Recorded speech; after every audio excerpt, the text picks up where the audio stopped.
Hello everyone, good morning po sa inyong lahat. And then God bless po sa ating lahat. It's Monday, 2 weeks na lang po, pasukan na po nila Aya. Kaya ngayong umaga, wala naman akong gagawin masyado, tapos tulog pa po si Aya. Yung target ko ngayon, lilinisan ko yung aming yung cabinet sa may kitchen, yung mga lagayan namin ng mga kung ano-ano ni Aya. Tapos na po akong naglaba kahapon after kong nag-edit, naglaba na po ako. Kaya this morning wala akong masyadong gagawin para hindi po ako mainip. Yun na lang yung naisipan kong gawin. Si Aya ngayon is tulog pa sa taas, and then dito nakapagwalis-walis na ako, nakapag-ano na rin po ako. Hot water, and then syempre coffee. Maya-maya na kami mag-breakfast ni Aya kapag gising na po siya. And then, after po nun, si Aya is study na po siya para hindi po siya nagugulat sa kanilang pag-aaralan sa grade 3. Kasi sabi na naman niya sa akin, natatakot daw siyang mag-grade 3. Yan, loob niya po yung lilinisan ko. Dito ako mag-uumpisa sa may taas. Yan. Pupunasan ko po yung loob.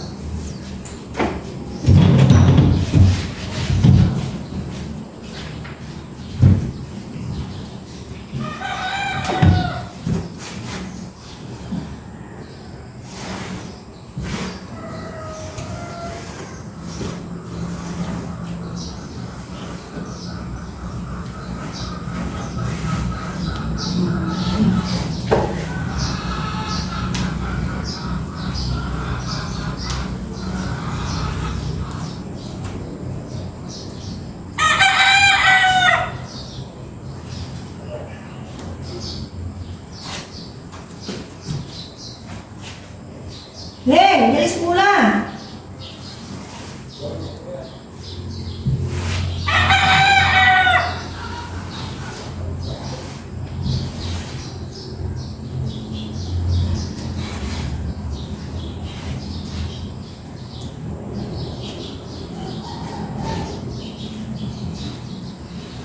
Tatawag po ako.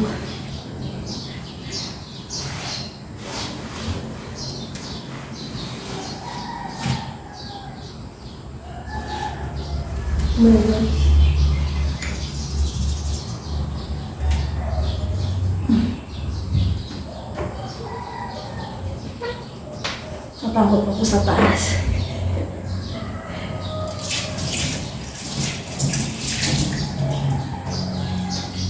Yan, pumas muna.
Nakaligo na po kami ni Aya, and then si Aya kanina nakapagsaing na rin po ng aming kanin.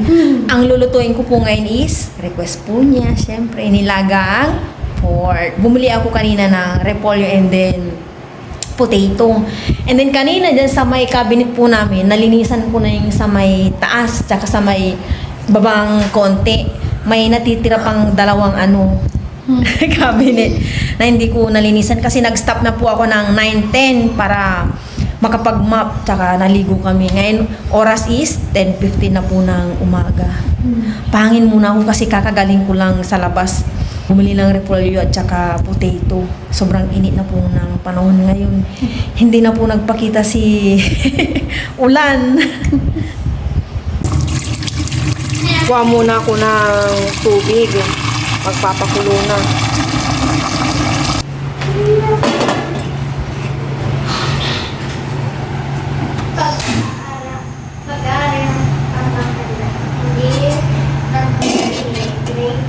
Tugasan ko muna itong pork.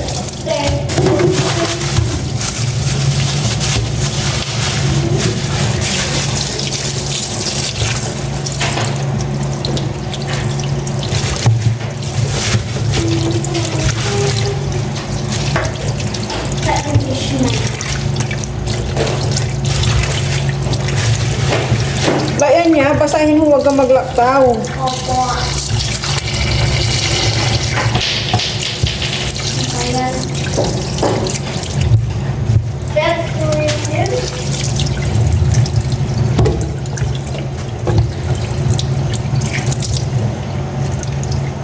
Ito na yung pork. Mag-prepare naman ako ng sibuyas pala. Wala pa akong sibuyas na nalalagay dito sa kaserola. This week, aayusin ko na siguro yung mga dapat kong ayusin kasi malapit na yung pasukan ni Aya.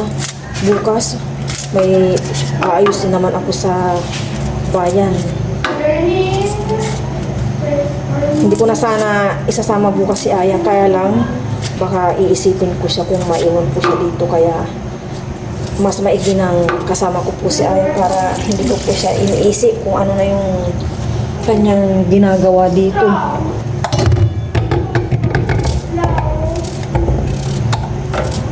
Pakuliin ko lang muna yung tubig na sinalang ko sa kaserola, saka ko ilalagay yung pork. Ito na yung sibuyas, lagay ko na. Diba? Para iwas ko gasin dyan na. Ngayon naman, babalatan ko na itong potato, tsaka islicein itong nabili kong repolyo.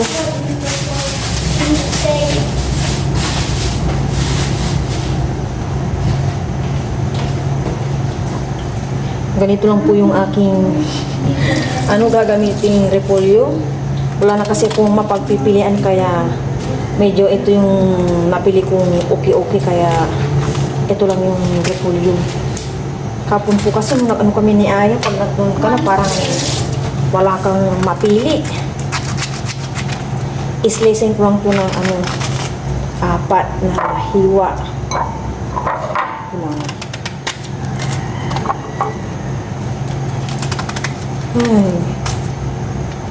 Ay, mahal na po talaga ng mga bilihin. Naku.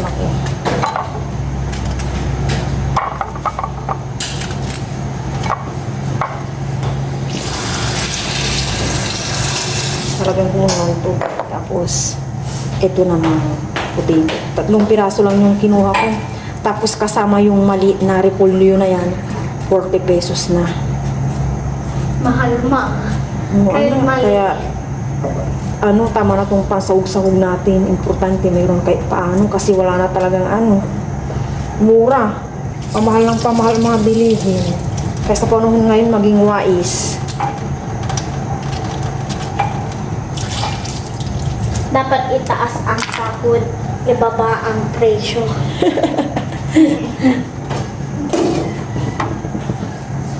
Ayan na.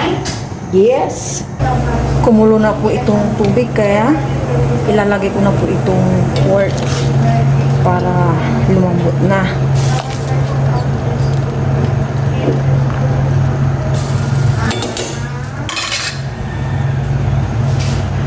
Maglalagay muna pala ako ng salt. Yan na muna. Mamaya na yung iba kung kulang pa. Tapos itong paminta. Mamaya tatanggalin ko po yung bulabog niya.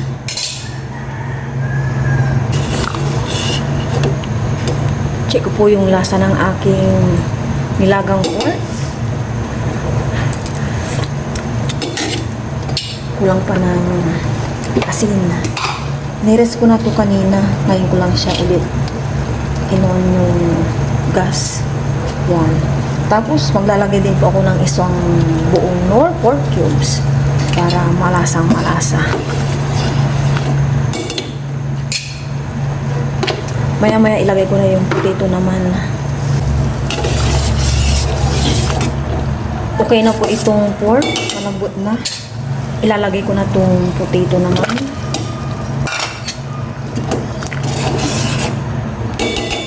Then mamaya yung repolyo naman.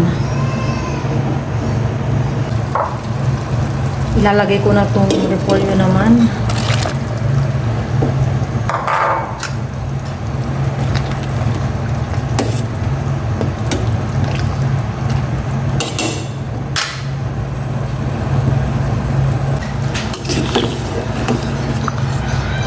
Tikman ko po yung lasa ng aking final test.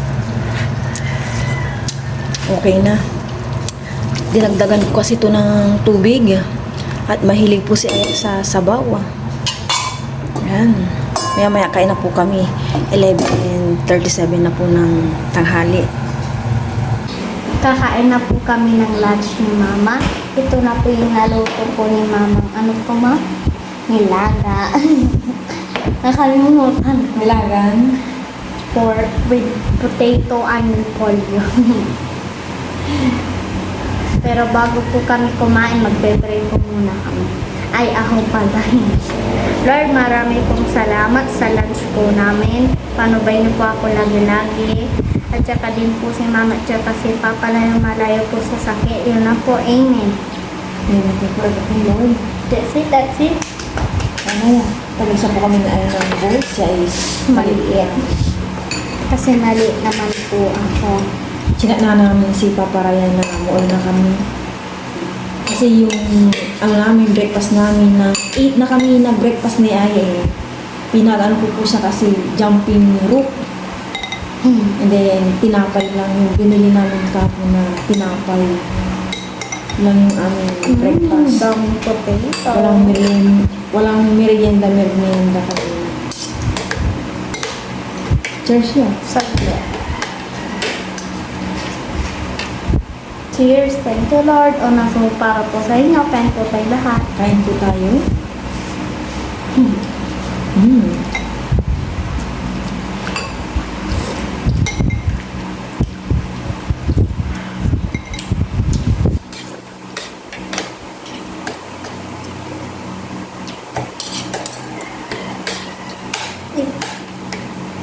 Para mas namin kang kumain ng repolyo. Mayong potato. Bakit? Napapangitan ako sa lasa niya Ano kasi. na kanya? Opo. Parang nabulo na. Hindi ah. Wala ko nung binalatan ko. Okay. Ayaw ko lang na lasa niya. Hindi naman. Ewan ko ba bakit may iba't ibang lasa ng potato. Kaya sa ayaw niya. No? Opo.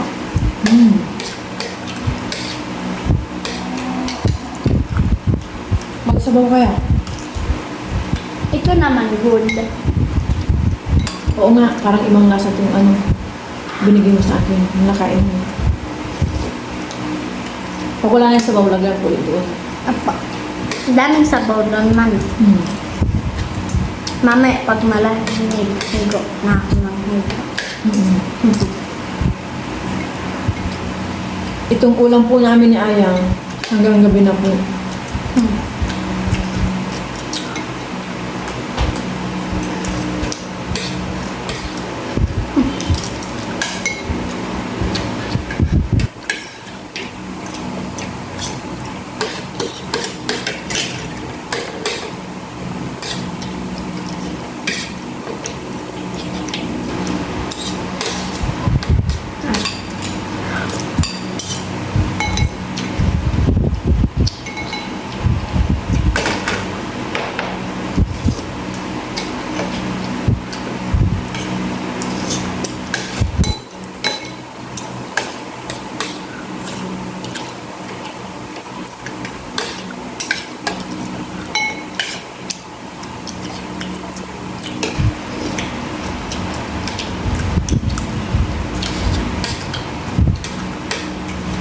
Pag grade 3 ka na pala, iba yung ano nyo yan.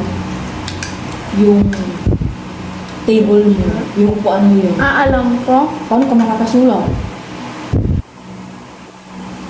Wala pa kasing ano eh. Kalawit ako na. Kaya nga, yung upuan nyo. Kuya. Wala pa sa school nila Aya yung ano eh.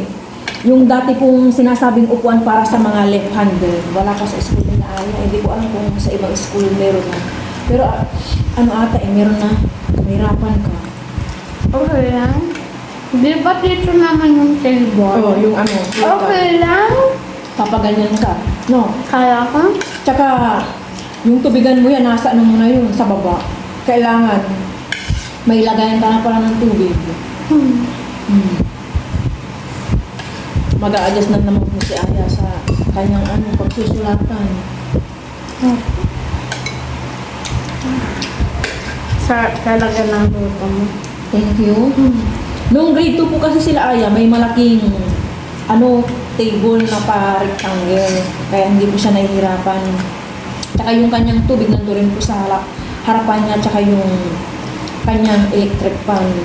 Paano na lang? May electric pa naman doon. Baka hindi ka madali. At saka may May gagawang- ano din ah? doon, ref.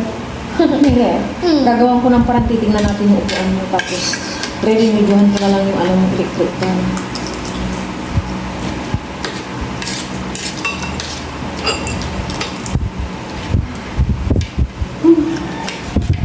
Ito, masarap din.